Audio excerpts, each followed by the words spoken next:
through 9 is a consent agenda. This is pertaining to the new ERP implementation of software services. In one amount, there is an amount of $1,708,770 funded through various accounts per attached schedule. The other one is regarding GovSense Oracle NetSuite for 9-year contract for $1,528,774. And number 10 is Granicus for 10-year contract for ERP software services in the amount of $590,761. I have a motion. Support. Motion by Councilman Remick, supported by Councilman Johnson. Is there any discussion? Real quick, I would like to call up Jason Couture. He's our CFO to discuss the ERP process and what we are getting for the money. Good evening, Mr. Chairman, members of council, Mr. Mayor. The chairman wanted me to come here and give those people in the audience and also people at home kind of a brief overview of this process, because the next 3 agenda items are a big investment, albeit over 10 years, but it's still a big investment for the city. So the question is, what is the ERP system? Well, ERP stands for Enterprise Resource Planning, which is a fancy term for the city's financial and operating systems that you do on a computer. For example, tax billing, property tax billing, permits, maintenance of business licenses, things like that. So that's all included in the ERP system. A couple years back, the city engaged Plant Moran to do an independent third-party assessment of the city's current ERP assessment. And it's, the goal is to see, is our current ERP assessment meeting the needs of the city both internally and externally to the residents and to the businesses. During that assessment, it was known that the city's current financial system, which is New World through AS400, is over 25 years old. And it's at its end of life. So based on that assessment, last summer, the city developed an RFP that was solicited vendors for an ERP system. The result of that RFP resulted back in 3 vendors who submitted bids for a full enterprise resource planning software implementation.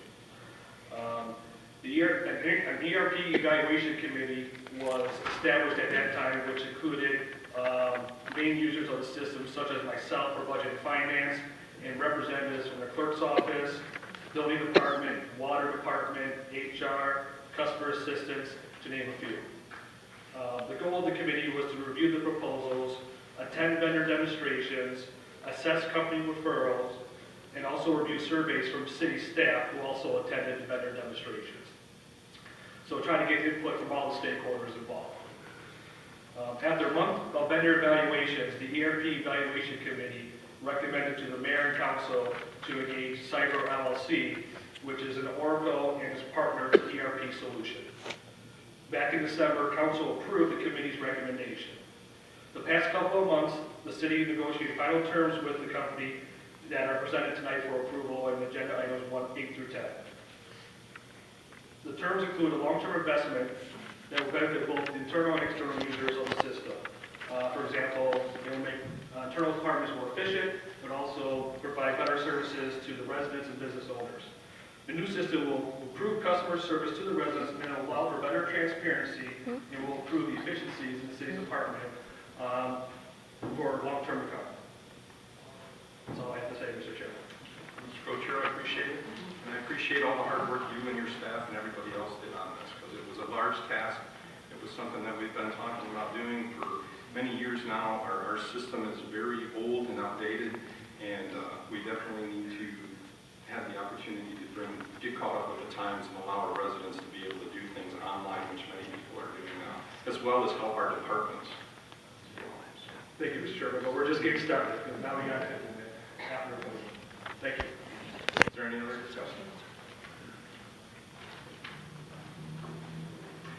Okay, if not, all those in favor say yes. Yes. All opposed say no. Motion carries.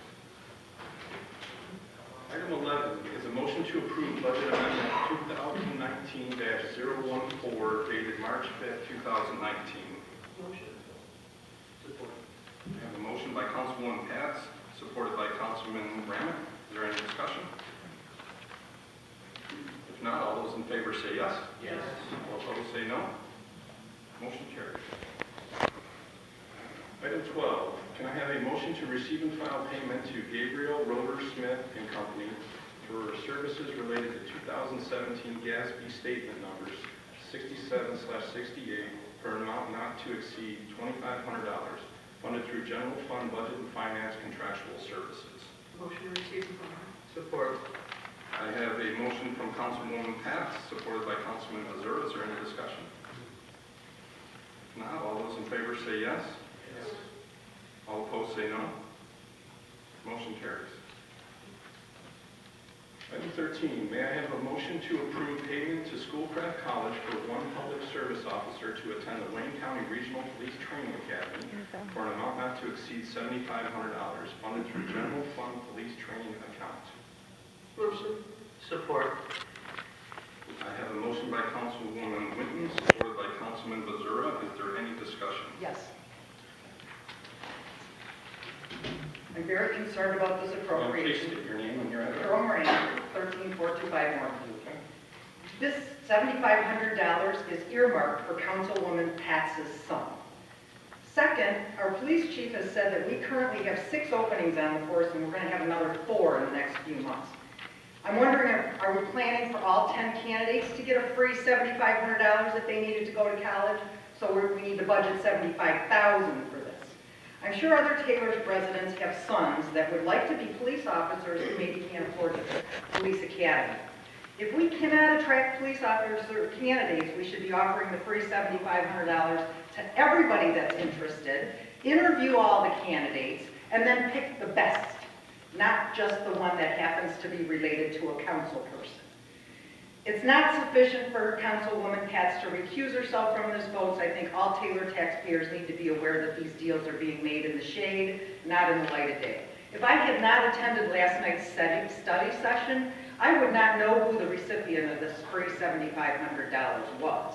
It reeks of nepotism, and as a taxpayer, I was also offended that Councilwoman Pats nominated her husband for the open council position recently.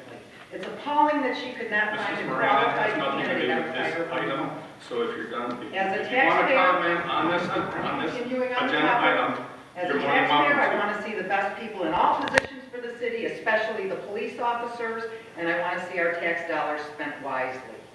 I want to see the pensions that we have funded before we spend money freely on other things. We've made obligations that we have not committed, and we need to do that first, not give away free money to everybody's kids. Mr. Chairman, to. Councilman Missouri.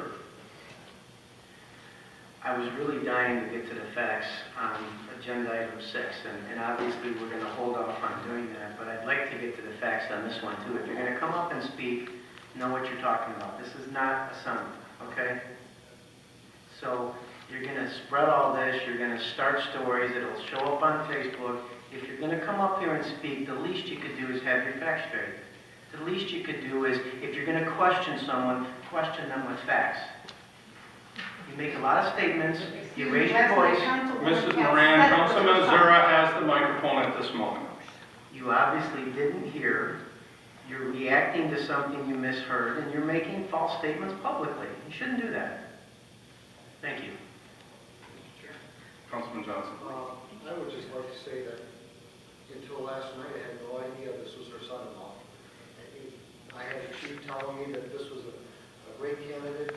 2 or 3 years ago, we had Deputy Chief Hopper that actually came to us and said, listen, it's tough out there. We can't get good candidates. We might have to do this to get police officers to fill these positions. So I'm going to let him speak and go from there.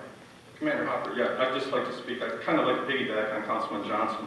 This was brought to us, Councilman Missouri, myself, Councilman Johnson at the time, and other council members. It is tough to bring new police officers in. There was discussions about bringing, like Detroit does. Detroit pays for their cadets to go to the school, and they even pay them while they're in school. We weren't, we were still listening at that point. There was still some discussion at that time. That all preceded Councilwoman Patz's being on council. We've discussed this many times. One of the things that was left out in that conversation, and one of the main reasons that I'm considering it, this person has worked for the city for, was it 13? 17 years. 17 years. This isn't somebody off the street. This is something that we've been talking about doing. But we send our employees for training all the time. We send firemen for training. We send our police officers for training to make them better, to allow them to do their job better and serve our residents better. In my opinion, that's what we're doing in this case. We have a gentleman that has been here for 17 years. I have no problem if this man says he wants to become a police officer, which we're in need of, and a lot of other cities are in need of police officers because nobody wants to do it anymore. And to be honest with you, I don't blame them. It's a crazy world out there. So there's a lot more to this discussion. So like Councilman Bezura said, there's accusations made, but there's so much to the story. Commander Hopper. Mayor, Council, thank you for the opportunity to address this. We wanted to talk about our PSO Ron Jones for a minute. He's been a public service officer for 17 years. He's a lifelong Taylor resident. He didn't move away. He's committed to the city. He's been with us this entire time. When we're looking for police officers, it's hard out there. We're trying to find somebody who's going to be mature and responsible, able to do things that are right when we need it. And when we try and have somebody that we hire off the street, they're an unknown commodity. With Officer Jones, we know what he has. He's been here for a long time, and I was his supervisor. About 3 years ago, I went to Chief Scalasi to try and get Officer Jones to become a police officer for the same reasons I'm here today. He has a proven track record, he's mature, and why not take a chance on somebody, a person that has a proven track record? We've had people that have gone through our academy, and they haven't passed. We also have, we hired as police officers, and we're out the money we spend in training. There's going to be a risk with everybody we hire. But with Officer Jones, we have a proven track record that lowers that risk. And we have a long-term employee who's committed to the city.